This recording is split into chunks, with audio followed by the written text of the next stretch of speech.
আজকের এই অনুষ্ঠানের সংগ্রামী প্রধান অতিথি কেন্দ্রীয় শ্রমিক দল জনাব আবুল কালাম আজাদ, আজকের এই অনুষ্ঠানের প্রধান বক্তা জাতীয়তাবাদী শ্রমিক দল কেন্দ্রীয় নির্বাহী কমিটির সংগ্রামী সাধারণ সম্পাদক জনাব নুরুল ইসলাম খান নাসিম, মঞ্চে উপস্থিত জাতীয়তাবাদী শ্রমিক দল কেন্দ্রীয় নির্বাহী কমিটির সহ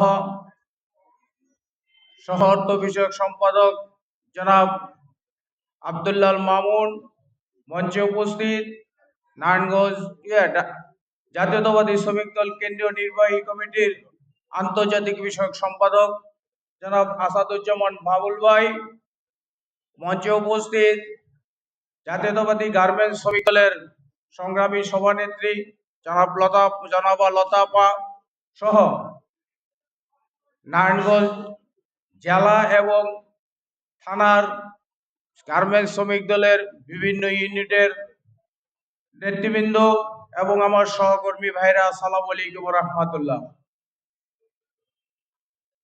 গার্মেন্টস শ্রমিক দল নারায়ণগঞ্জ জেলার আজকের এই সম্মেলনে যারা উপস্থিত, আপনারা জানেন গত 5ই আগস্টের পর থেকে ফ্যাসিবাদ স্বৈরাচার বিদায় হওয়ার পরে আমরা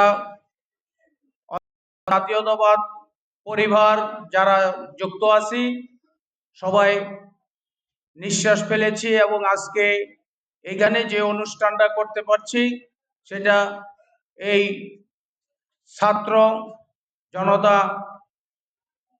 যে আন্দোলন হয়েছে সেই আন্দোলন ফ্যাসিবাদে বিদায় হওয়ার কারণে, অন্যথায় আজকে আমরা এখানে স্বস্তিতে এই প্রোগ্রামটা করতে পারতাম না। কাজেই গার্মেন্টস সেক্টরে যারা জড়িত সহ জাতীয়তাবাদী শ্রমিক দলের অন্তর্ভুক্ত যারা শ্রমিক শ্রেণীর লোকজন আছি আজকে খুবই নিষ্পেষিত, নির্যাতিত। কাজেই এই সম্মেলনের মধ্য দিয়ে নারায়ণগঞ্জ জেলায় একটি গার্মেন্টস শ্রমিক দল এমনভাবে তৈরি করা দরকার, গার্মেন্টস সেক্টরে যে সকল বিরাজমান সমস্যাগুলো আছে সেই সমস্যাগুলো কেন সমাধান করা যায়।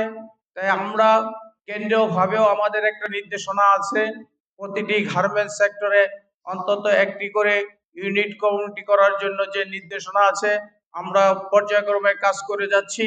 আগামী দিনে এই গার্মেন্টস সেক্টরই যেন শহীদ জিয়ার হাতে গড়া এবং এই গার্মেন্টসের দিয়েই এদেশের উন্নয়নের পথ খোলা। তাই কাজেই এই সেক্টরটা খুবই গুরুত্বপূর্ণ একটি সেক্টর। এই সেক্টরে যাতে আমরা সবাই মিলে আগামী দিনে এই সেক্টরকে আরো উন্নত দিকে এগিয়ে নিতে পারি এবং এদেশের যে চালিকা শক্তি আমরা যেন এই গার্মেন্টস সেক্টর থেকে এই দেশের চালিকা শক্তির অর্থনৈতিক সহযোগিতায় সামিল হইতে পারি, সেইভাবে সকলের কাজ করা দরকার। আপনারা জানেন আমাদের ভারপ্রাপ্ত চেয়ারম্যান জনাব তারেক রহমান এই রাষ্ট্র মেরামতের জন্য যে 31 দফা ঘোষণা দিয়েছেন সেই 31 দফাকেও আমরা এগিয়ে নিতে চাই। আমি এই অনুষ্ঠান থেকে সবাইকে অনুরোধ করব আপনারা প্রত্যেকেই 31 দফা নিয়ে প্রত্যেকের জায়গা থেকে কাজ করবেন এবং জনগণের কাছে যাবেন, জনগণের পাশে থাকবেন, 31 দফা বাস্তবায়নের লক্ষ্যে সবাইকে উপদেশ দিবেন। যারা এই বিষয়টি বুঝে না তাদেরকে বোঝানোর চেষ্টা করবেন, তাহলেই আমাদের ভারপ্রাপ্ত চেয়ারম্যানের যে আশা এবং উদ্দেশ্য সফল হবে। এদেশের মানুষ এই জাতীয়তাবাদের যেই আদর্শ এবং উদ্দেশ্য সেই সুফলগুলা গ্রহণ করতে পারবে। আগামী দিনে এই দেশকে জাতীয়তাবাদ পরিচালনা করবে সেই প্রত্যাশা রেখে সবাইকে আমার শুভেচ্ছা জানিয়ে আমি আমার বক্তব্য এখানে শেষ করলাম। আল্লাহ হাফেজ। বাংলাদেশ জিন্দাবাদ।